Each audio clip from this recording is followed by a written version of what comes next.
Speaking as someone who has been a Resident Evil fan for over 2 decades, I can't imagine what it's like now for people trying to get into the series and its very long list of entries, and the multiple versions of those titles.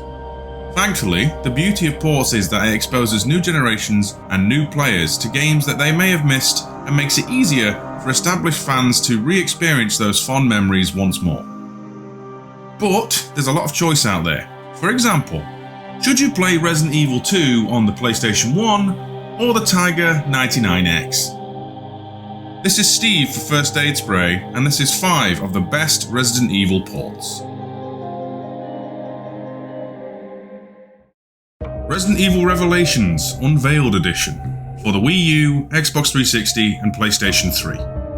2012 was a busy year for Resident Evil, what with the release of Resident Evil 6, the CGI movie Damnation, and perhaps the shining light of the lot of them, Resident Evil Revelations. Our first time playing a story as Jill Valentine since Resident Evil 3 in 1999, as she explored a gap in the canon between Resident Evil 4 and 5.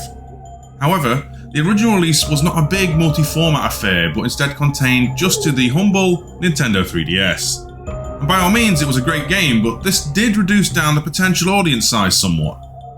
So, just over a year later, Revelations jumped from handheld to home console under the name Resident Evil Revelations HD in English-speaking countries, and the frankly much better name Resident Evil Revelations Unveiled Edition in Japan. Perhaps most important was being able to bring this really solid side game in the Resident Evil canon to your TV, and it looked absolutely brilliant at the time and still holds up. Ironic that the home console version really showed the power and depth of those Nintendo 3DS assets.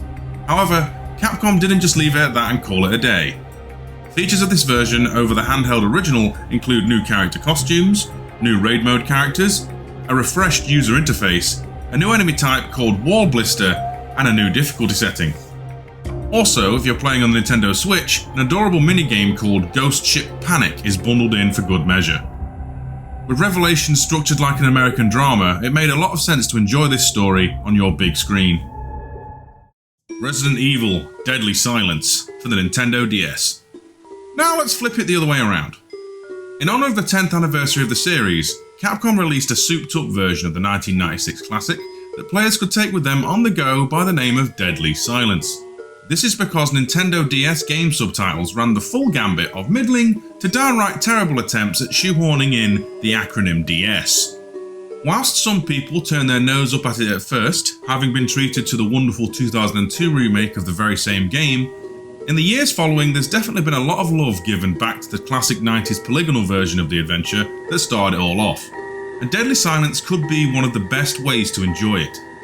Moreover, Deadly Silence was no slouch in terms of tempting other features. The game featured competitive and cooperative local multiplayer and a rebirth mode version of the campaign that utilised the console's unique hardware capabilities with new puzzles, first-person knife fights, and a mouth-to-mouth mini-game with Richard Aiken. Overall, it was pretty damn impressive and showed how far we had come that this could now fit into this with really quite minimal reductions in quality. At this point, admittedly, it's starting to look like Resident Evil Deadly Silence is a game that we are contractually obligated to talk about every 12 months or so, but I promise that's not the case. We just figure the more people talking about this port the better. Who knows, Capcom may hear of all the love for it and port Deadly Silence itself onto the likes of the Nintendo Switch. We can hope. Resident Evil 2 for Nintendo 64.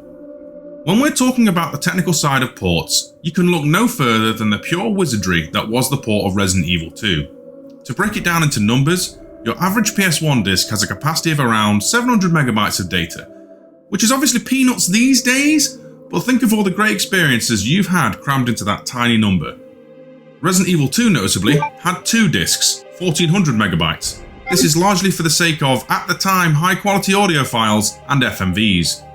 When Nintendo brokered a deal with Capcom to release Resident Evil on their systems, the port of RE2 to Nintendo 64 was really just an experimentation to see if it was even possible.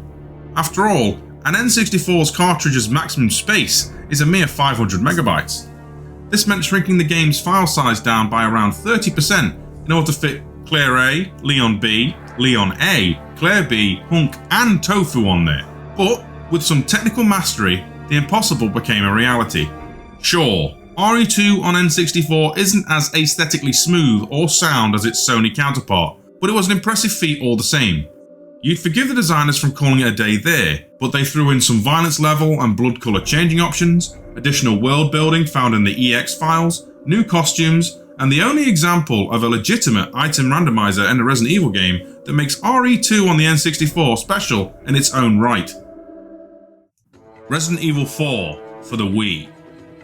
It isn't much of a debate when talking about the most well-received game in the Resident Evil franchise in terms of wider reach.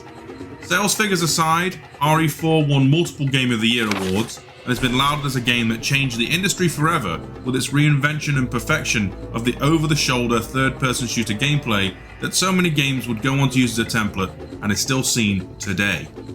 Other than how important it is, perhaps just as legendary is its status as Capcom's go-to for ports. Resident Evil 4 has been on more formats than there are games in some entire franchises' lifetimes. Whilst many of these are pretty straightforward, one that we most certainly wanted to highlight was Resident Evil 4 Wii Edition, which switched up the gameplay by, much like Deadly Silence before it, introducing the game to what made the hardware unique. The Wii's motion controls were used to great effect in combat, allowing for a more one-to-one face-off between the player and crowds of swarming Ganado. Some may say that the point-and-shoot precision makes the game easier, but if so, the trade-off is the game is much more approachable and feels less tanky than the original version. Also worth saying that the Wii version brought forward all the extra costumes, weapons and additional campaigns that the game's previous ports back when there were only 3 versions of the game and not 12. Honourable mention, Resident Evil 4 for PS2. Okay, this one is admittedly more of a footnote to the previous entry. The first port of Resident Evil 4 brought the game from the Nintendo GameCube to the PlayStation 2, and with it came all of the chatter about just how good the game was and hysterically entered the mainstream with full-blown aplomb. Whilst originally touted as a GameCube exclusive, Capcom broke their promise to Nintendo, and Shinji Mikami put his head on the chopping block, oops, to bring what was a huge boon to the PS2 system. A console with 5 times the install base as the GameCube's. Without the PS2 port, Resident Evil 4 would not have become the household name that it was, and you wouldn't be able to fire it up on your kitchen appliance of choice without it.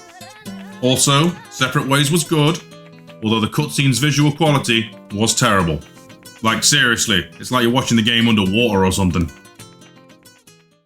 Resident Evil Code Veronica X for PS2. Our last entry, but certainly not least on this list, is a port that stands alone in the Resident Evil history books as one that made the original release kind of irrelevant. And hey, the Dreamcast is cool and has the very unique ability to show your character's condition on the VMU memory card thing, and that's all lovely. But when Capcom released a director's cut version of Code Veronica a year later, known as Kanzenban in Japan, they had to do it right. Domestically, this new version appeared not only on the Dreamcast, but crucially the PS2 as well, as the console had already been touted as a major success. In fact, so much so that Capcom skipped the Dreamcast altogether for the American and European releases of Code Veronica X. Unlike other ports of Resident Evil games, CVX didn't get any additional costumes. Perhaps most crucially is that the director's cut changed the story, as the term implied, inserting new scenes and elongating others to flesh out the plot and help in particular Wesker have a better presence in the overall story of the game, setting him up for future installments as well.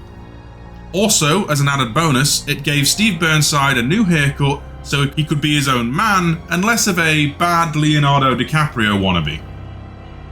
All of these other ports on this list were great representations of the original game, with perhaps gameplay tweaks and extras to liven them up. But Code Veronica X stands alone in how it changes and improves upon the actual plot elements of the game, and it therefore almost certainly overshadows the original Dreamcast version. And that was 5 of the best Resident Evil ports, at least according to First Aid Spray. Which Resident Evil ports are your favourites? If you could, what would you swap in and out of this list? Let us know in the comments below, and make sure to subscribe and stay up to date with all of our video and podcast content. I've been Steve for First Aid Spray. Thanks for watching. Remember, be excellent to each other, and I'll catch you next time.